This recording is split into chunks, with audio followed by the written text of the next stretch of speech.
तो जैसा कि ये काफ़ी पुराना मेडिकल कॉलेज है, हमारे जितने ओल्ड मेडिकल कॉलेज हैं उनमें से एक मेडिकल कॉलेज है ये। और बेसिकली मेडिकल कॉलेज में जो प्रोग्राम होते हैं वो टीचिंग ट्रेनिंग से संबंधित होते हैं। बाकी अस्पतालों में तो सिर्फ ट्रीटमेंट से होते हैं। यहाँ मेन जो फोकस होता है वो बच्चों को, जो हमारे बच्चे आते हैं उनको कितनी अच्छी से अच्छी जो है शिक्षा और किससे अच्छे से तरीके से इनको प्रशिक्षित कर सकें। तो टीचिंग ट्रेनिंग और इसके साथ साथ उनका उपचार की विधियां, जो नई विधियां आ रही हैं और जो पुरानी बीमारियां हैं उससे कितने अच्छे से रूबरू हो सकें। तो प्राइमरी जिम्मेदारी तो हमारी यही होती है। दूसरी जो है, इन बच्चों के साथ साथ जो है, जो हमारे जूनियर रेजिडेंट, सीनियर रेजिडेंट या फैकल्टी आते हैं, उनको रिसर्च जो एक्टिविटीज़ होती हैं कि उनके साथ साथ उपचार के साथ साथ इनके रिसर्च में भी इनका सहभागिता बढ़े जो है। और ज़्यादा से ज़्यादा, चूँकि हमारे रिसर्च के लिए मेन जो मूल डेटा होता है वो पेशेंट ही होता है कि पेशेंट से बीमारियों से संबंधित नई बीमारियां कैसे, और उनको कैसे हम लोग जो है और लोगों को बता सकें कि हमारे यहाँ क्या हो रहा है या हम लोगों ने क्या नया रिसर्च किया है।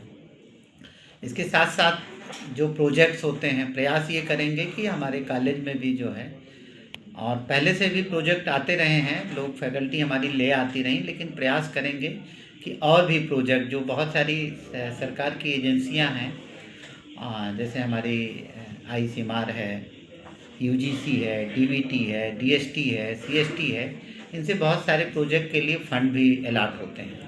उन फंड से हम लोग रिसर्च की एक्टिविटीज़ बढ़ाएं, प्रोजेक्ट बढ़ाएं, अपने शोध को प्रकाशित करें।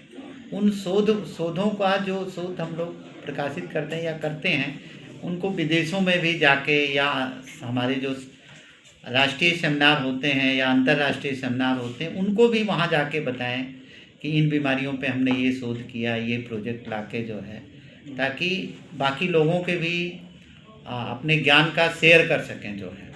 तो हमारा मूल तो यही रहेगा कि यहाँ पे शोध को ज़्यादा से ज़्यादा बढ़ावा हो सके।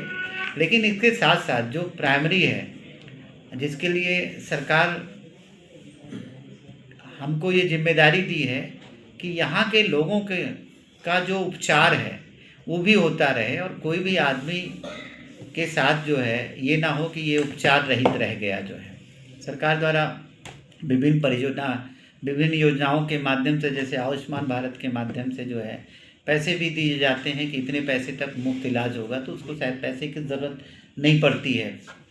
तो इस तरीके से हम लोग चाहेंगे कि उसका कितना ज़्यादा से ज़्यादा इम्प्लीमेंट हो, और कोई भी मरीज़ इस तरीके से ना रहे कि उसका इलाज ना हो। इलाज के अभाव में जो है किसी मरीज़ को ऐसा ना हो कि वो इलाज ना हो सका उसका। कई बार ऐसा आता है कि कोई मरीज़ अकेला जा रहा है, उसके साथ एक दुर्घटना हो गई कोई, अब उसको कोई बताने वाला नहीं है कि ये कौन मरीज़ है, कहाँ का मरीज़ है।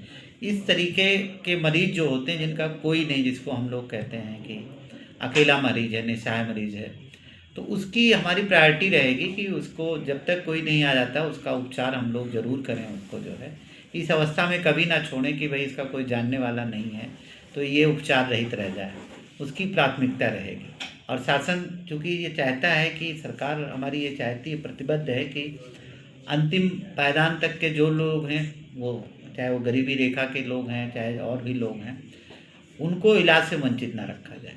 उसके लिए दवाइयाँ हैं, उपकरण हैं, और जो हमारे नए जो ब्लॉक हैं, सुपर स्पेशलिटी ब्लॉक हैं, जिनमें अभी नई नई जो सुपर स्पेशलिटी, जैसे न्यूरो सर्जरी है, कार्डियोलॉजी है, कार्डियक सर्जरी है, और यूरोलॉजी है, तो हम चाहेंगे कि अभी जैसे छः डिपार्टमेंट हैं, तो और भी डिपार्ट इसमें बढ़ें। जैसे एंडोक्राइन डिपार्टमेंट होता है, एंडोक्राइन सर्जरी होती है, हेमाटोलॉजी होती है, इम्यूनोलॉजी होती है, तो और सारे जो सुपर स्पेशलिटी के डिपार्टमेंट, क्योंकि ब्लॉक तो बन गया है, सरकार सुविधाएं दे रही है, उनके रिक्रूटमेंट प्रोसेस जारी हैं, और जैसे ही यहाँ पे डॉक्टर्स की नियुक्ति हो जाएगी और सेवाएँ यहाँ पे उपलब्ध हो जाएंगी। तो हमारा बेसिक फोकस ये है। बच्चों के लिए था कुछ हॉस्टल वगैरह की, अभी क्योंकि पहले ही एक पुराना कॉलेज था तो उस समय छात्रावास की समस्या थी। उसके लिए विगत वर्षों में जो पूर्व हमारे जो प्रधानाचार्यगण रहे हैं, उनके प्रयास से नए कुछ आवंटित हुए हैं, उनका बजट भी आवंटित हो गया है, तो वो प्रारंभ भी हो गया बनने के लिए। जो छात्रावास की जो समस्याएं हैं वो जल्द ही शीघ्र से शीघ्र दूर हो जाएंगी। अभी फ़िलहाल के लिए हम लोग उनको पैरामेडिकल के जो हमारे छात्रावास हैं वहाँ पे से बच्चों को शिफ्ट किए हैं, वहाँ से बच्चे आते जाते हैं।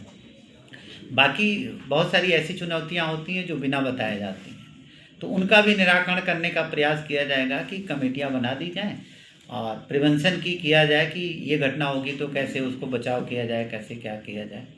इन्हीं से मुद्दों पे जो है हमारी आज कल भी बैठक हुई और आज भी बैठक हुई। तो बेसिक यही है हमारा जो है।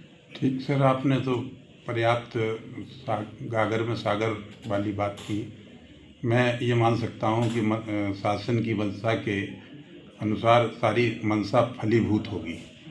जी जी जी, अवश्य हम लोग पूरा प्रयास कर रहे हैं धन्यवाद। और हमारी टीम बहुत बहुत हमारी स्किल टीम है, पहले भी काम करती रही है और पहले भी चुनौतियों को उन्होंने पार किया और प्रयास करेंगे कि और अच्छे से काम हो। इफ़िशियंसी थोड़ी वर्क इफ़िशियंसी बढ़ाई जाए जो है, ये रहेगा हमारा। धन्यवाद। धन्यवाद।